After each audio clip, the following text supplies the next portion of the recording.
All right, I am headed into the third week of my October residency now. I've finally come up with a couple pieces that I think I might want to build a full body of work around. And I thought I'd go ahead and shoot a little video to show you kind of how I came up with the idea and talk a little bit about my creative process. So this is about 2.5 weeks in, and starting with week one is this. This is the stack. I just made a lot of work. In the beginning, when I'm coming up with creative ideas, I'm not really looking for like good ideas or bad ideas. I found ideas, like really good ones, tend to show up while I'm working. So in the beginning, I just try to make a lot of work. I end up with a big stack. When I'm done, I look through the stack and kind of find what works for me, what doesn't. I'll take the elements that I do like a lot, and I will develop them further into what hopefully ends up as a cohesive body of work. So week one, giant stack of work. That's pretty much what I did there. And when I ended up, or what I ended up with was this print. I like it a lot. Let me scoot this out of the way. It's got a lot of things that work for me. Generally in my leather working, I will do kind of a big uniform field of color with a few like visual elements that are interesting to it. This is because I hand dye my leather, and I think one of the most interesting parts of that is how the dye is actually applied to the leather. You can see kind of my handwork in applying the dye, and I wanted something similar in my cyanotype work. So if you look carefully, you can kind of see there's like some uneven modeling to the way the sensitizer is soaked into the paper. That is from me brushing it on. It's got a nice strong element in the middle. I'd say it's kind of like a good beginning to start with. The problem I have with it though is that it's not real super different from what a lot of other people are doing. I like that little thing there. And there's nothing wrong with that. It's good art. It's just that I felt like if I was gonna invest myself in something like this, I wanted to be able to add something new to the conversation. I didn't just want to be saying the same thing that other people have already said. So it's a good start. It's kind of, a good bookmark for the kind of work I make, but I needed, I wanted to do something different. So next we have this. It's very similar, obviously. The differences are you can see the brush marks. I've got a border now here, so you can see the brush marks from where I coated the paper. The modeling is still there. The leaf is actually a little crisper. I got a better printing frame that can use more force to press it down. It's a little crisper, so I like that a lot. Still though, it's not like hugely different from this. Really quickly, the way I get this color, it actually starts out looking like this. It's blue to begin with. You soak the print in an alkali solution of washing soda, which bleaches the blue out of the image, so you end up with this really faint image with just kind of the lighter area where the leaf would be. You rinse it and then you soak it in tannic acid, and that converts the iron into this kind of, from the blue version it was to the brown version. And the image darkens again, but it darkens brown where it was blue. So this is just a tone cyanotype image. I like it a lot. The color's nice. Still, though, not hugely different from what a lot of other people are doing, or what's been done before. So another step. Next, we have this. This is one I initially did by accident. I've tried reproducing it a few times now, but this is the kind of nicest version, I think, so far. If you look at it, let's see, like right up here, see brown, brown, blue. I was toning this image and I pulled it early from the bleach phase. So before all the blue had faded out, I pulled it out and put it into the tannic acid.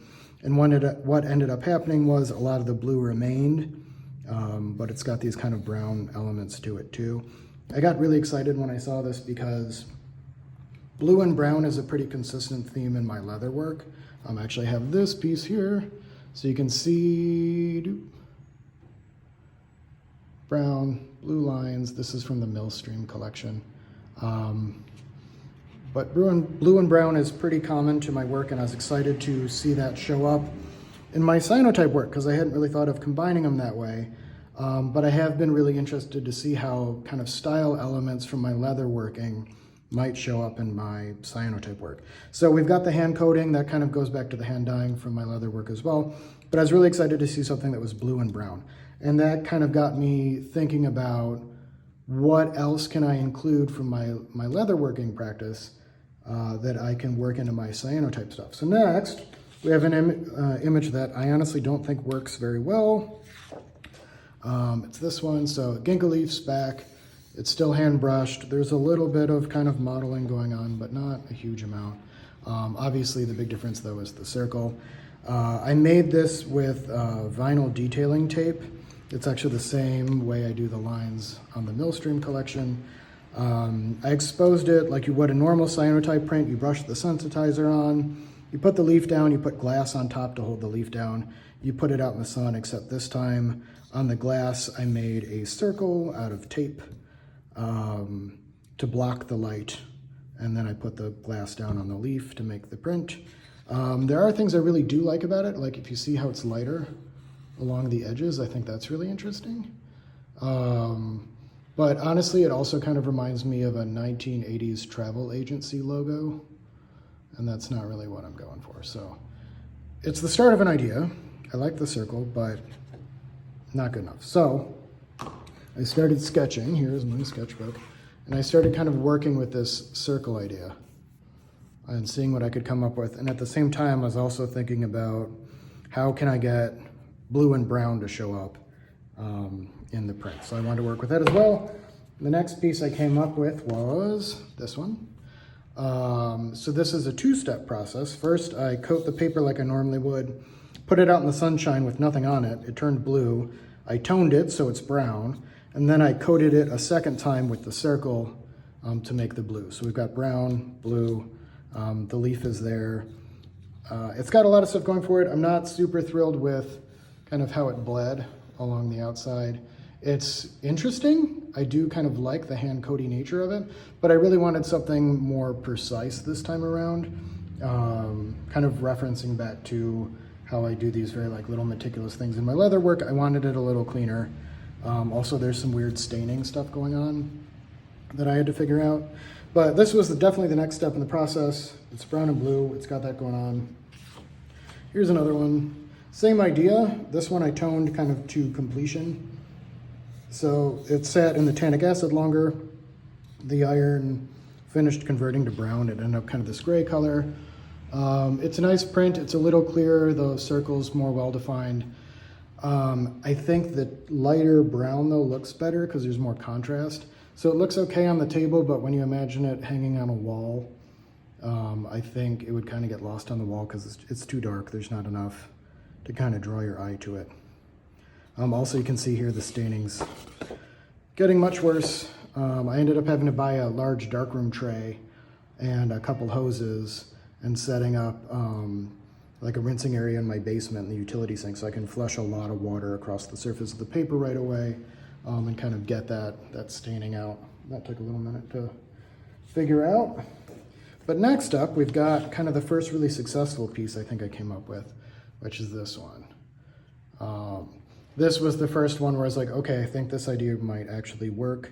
I really like, it's very lightly toned, so it's this nice light tan color. It's a nice contrast between the much darker blue. I love the kind of unevenness of the coating. The blue is a very nice shade of blue. I believe this is a wild violet, maybe? I actually just found in my yard. If you look really closely, you can see how the light actually made it through the petal right here, and you can see detail of the inside of the petal. That's cool. I also really like how the circle itself is kind of darker here and lighter there. I think it's really interesting. I'm imagining this reproduced larger and up on a wall. I think that would look kind of cool. It also vaguely reminds me of like an old book cover, which I think is really neat. It's brown and blue. It's got the big kind of field with interesting textural elements to it, but also this kind of like neat little precise thing in the middle. And this just has a lot of things that to me look like my work and my style. So I was very pleased with this image. This is the first one I came up with that I was really, really happy about. But this piece, this last one, is the one where I decided to shoot a video to show you all about what I made. And this one I'm very pleased with. And I think this is the concept I'm gonna build this body of work around. Well, this one and this one, both of them. This one has so much stuff going on for it that I'm really proud of. I was very excited when I saw it kind of developing in the water bath to see what it would look like. Really quickly, you can see there's the modeling. There's this really interesting kind of thing down here. I think there was some sort of impurity on the brush when I was coating it on that led to kind of this streakiness. So when it was just the tan sheet of paper, I could still see those streaks, and that's why I decided to put the circle there. I think it actually works much better kind of off-center. It's more interesting. You'll also notice that I did another trick here. The flower petals here are positive images. They're darker. So here the image is the leaf, or the flower was down here. It blocked sunlight and prevented it from turning blue, and it's a negative image, right? Here though, if you look, these are actually darker and they're a positive image. The way I did this was I took this image, you know, kind of like this, on a thinner sheet of paper, and I waxed it so that the paper became translucent. And then I took that more translucent paper and I put it down over this sensitized area and exposed it that way. I basically made a paper negative to get the image, but I got some really nice details in here I like a lot. If you look closely, you can see it's darker along the edges. I think that's particularly cool. I like the composition a lot. It's very interesting. You know, it's kind of reminiscent of maybe a balloon or a tree or something. It also kind of looks like a planet floating in space, which I thought was kind of cool. I am imagining these as reproductions too. So going forward, kind of the way I'm envisioning doing this is there will always be originals for sale, but I'm also going to have them scanned and then printed out on high quality archival paper with archival ink, like a nice thick kind of watercolor paper. So that I'll have kind of two different options. There will be the originals for sale for people who are interested in like owning the original piece of artwork as an investment, people who like to collect art. But then I'll also be doing reproductions for people who just want something nice to hang up in their kitchen and aren't interested in investing in art. The nice thing about that is that once they're scanned, I can reproduce them at different sizes. And I think this image actually would look really nice, significantly larger. I really like the idea of taking little leaves and blowing them out big too, so we'll see what I do with that going down the road. But yeah, I'm imagining this kind of big, hung up on a wall. I think it'll look really nice. The other thing I'm currently trying to figure out is frequently with my cyanotypes, I will wax them when they're done. And what that does is it darkens the blues and it kind of makes it pop a little bit more. I'm really debating about whether or not to do that on this piece though, because there's so much that works out well here that just is like happenstance. And I'm not sure I could like reproduce this from scratch on purpose. And if I wax it and it doesn't look right, I can't undo it. So I might just leave this one the way it is and have it scanned and reproduced. We'll have to see. But yeah, that's where I am. That is the whole process. The body of work I plan on having ready at the end of the month is going to look, you know, kind of like this. I think it's different. I think I'm kind of adding something a little different or new to the conversation. It does, to me at least, look like my work. It's got a lot of kind of the hallmarks of my leather working showing up in print.